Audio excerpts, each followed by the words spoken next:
I wish dating apps could work for me, but they don't. And I'm gonna share with you guys, if you're having trouble on dating apps, why it's okay not to use them, and they're probably not for you if they're not working. I'll give you a little backstory and the reasons why I think you're better without them, and how to actually meet people. And if you're one of those people that's like, oh, I can't meet girls, or oh, I can't meet guys, therapy is an option. I was gonna say therapy is an option, but like, if it's stemming from limiting beliefs, that's a therapy thing. But if your frustration is just around apps and meeting people, stay. This video is for you, okay? So, a little bit about me. I started using dating apps when I moved to New York City in 2019 because I was in college and I was like, I could use them, you know, they were around.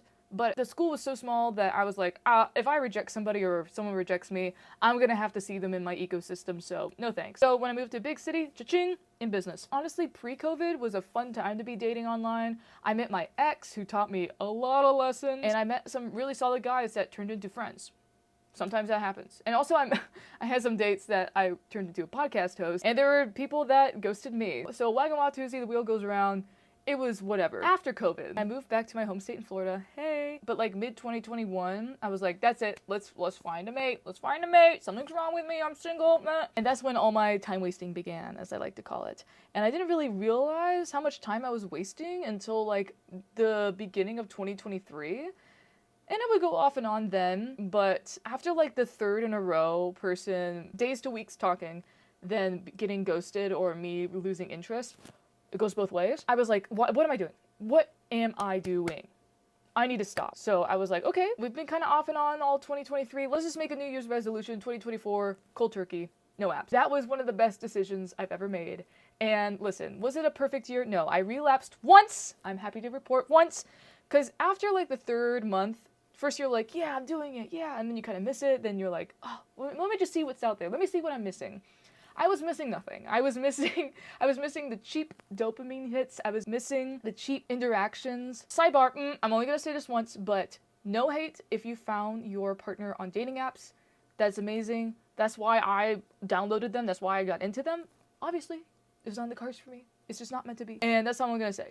Just know every single time I talk about apps, I mean that. Back to the story. I relapsed once, and then I realized, wow, don't need that, and I continue living my life. It's been 2 years and I've been dating app free, and I love my life. And I'm so secure in my relationship status, which is single, so maybe to some that is not being successful. But to me, and the way I think about relationships and the way I interact with guys and people that I'm interested in, it is so much more healthier than it was when I was using dating apps. And I think that comes with age and maturity, but I think it also comes with the real life experiences I had. So if you are having trouble with dating apps, dude, it is not your fault. It is unnatural. I don't know why it is the way it is. For some people it works and why some it doesn't. But listen, if you're having trouble with it, I could give you all these tips, like take better pictures, isn't it? But I'm here to tell you, you should probably just quit. Obviously not giving up on love life, but give yourself another reason to put down the phone and look around you and do that good old thing that got us where we are as a species, as human beings, and interact. I promise you. If you're here, that means that people have met before the internet. I'm guessing. I don't know. If you're watching this the day it's posted, your parents probably met pre-internet. I can say that confidently. But in the future, this not gonna matter. But right now, if you're seeing this, they met without apps. If it's possible beforehand, it's possible now. And I understand that some places it's really hard to meet people, but where there's a will, there is a freaking way. And destiny can only put the right people that you're supposed to meet in your path. These are the top things I learned during my 2 years being app free. Number one, natural is best. Of not having this forced sense of, ooh, are we gonna go home together? Ooh, are you gonna kiss me? I personally like it better. I like it better. And does that dwindle my chances of meeting people? Of course. But guess what? I like living life. And my life is not for a mate. My life is for me. And I know that sounds really selfish, but like, guys, we come into this world alone and we die alone. The only thing that you're going to be taking to the grave is you. You can change that, but hey, probably don't do that, okay? But in the spirit realm, guys, you come into the world alone, die alone. And I know some people in the past, in my comments, have been like, you don't come into this world alone, you're surrounded by your family. Like, your family was already there. They did not come into existence with you. That's what I'm talking about, okay? Don't get it twisted. But for me, you will not find me on dating apps. If you see my picture, it is fake, okay? Natural's best. Number two, the people that I actually like, I would reject if I saw their dating profile. There's been many times that I've met people, I'm really attracted to them. Like, I really like them. I like their personality. I like the way they look. I see a picture of them and I'm like, who's this? Who is this? And whenever that instance happens, I'm like, wow, thank God that I did not meet you on an app, because we would have never met that way if I was just in my room, scrolling, sending likes, sending hearts. Good thing I was out at this music show. Good thing I was out at lunch. Good thing I was out, I don't know, at the UPS office. My friend just met her boyfriend in line at TSA. If they were on their phone on dating apps and not seeing each other, they would never be. So natural is better. The people that you're into, you would probably not naturally swipe on them. Also, guys, you should just delete the apps out of sake for bettering your social skills.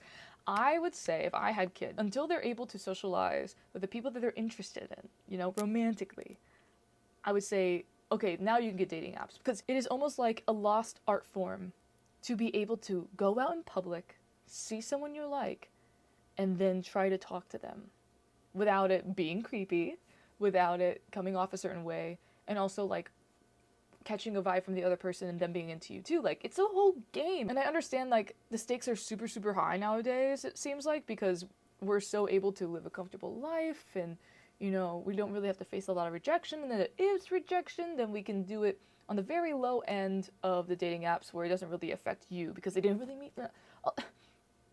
Just do it. It's not that big of a deal. There's a lot of great advice on how to do this successfully online, and please don't watch pickup artists. I am one of those people that would watch pickup artist videos, so I know the tactics.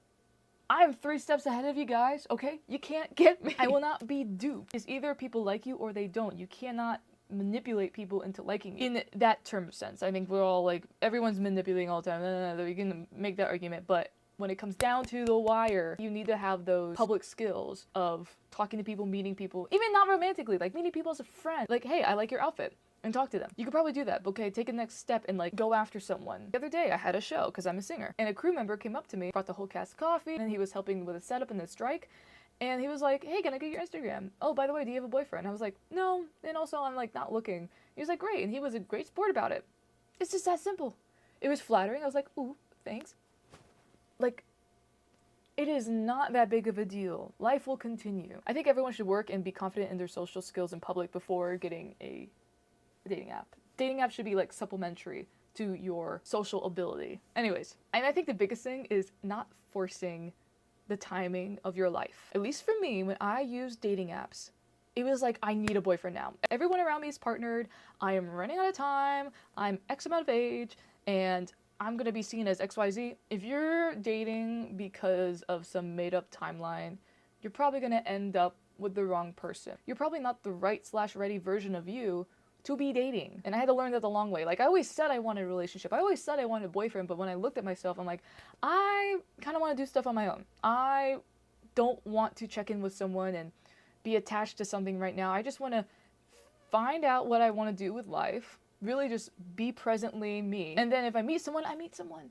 No rush. But dating apps is like, yeah, you could be with someone, but at what cost? And listen, the guys that I have been able to meet because I'm off my phone and I make myself go out and I love going out, I love being with people, have been amazing. Obviously, like, I'm not a man killer and I have not been going on a lot of dates at all. In fact, in 2025, I've gone on no dates because I also haven't been putting myself out there. A guy got my number, but we kind of like let it go. It just wasn't meant to be. But like that example of that guy that was like, do you have a boyfriend? I was like, I'm not looking for one. I'm so happily single.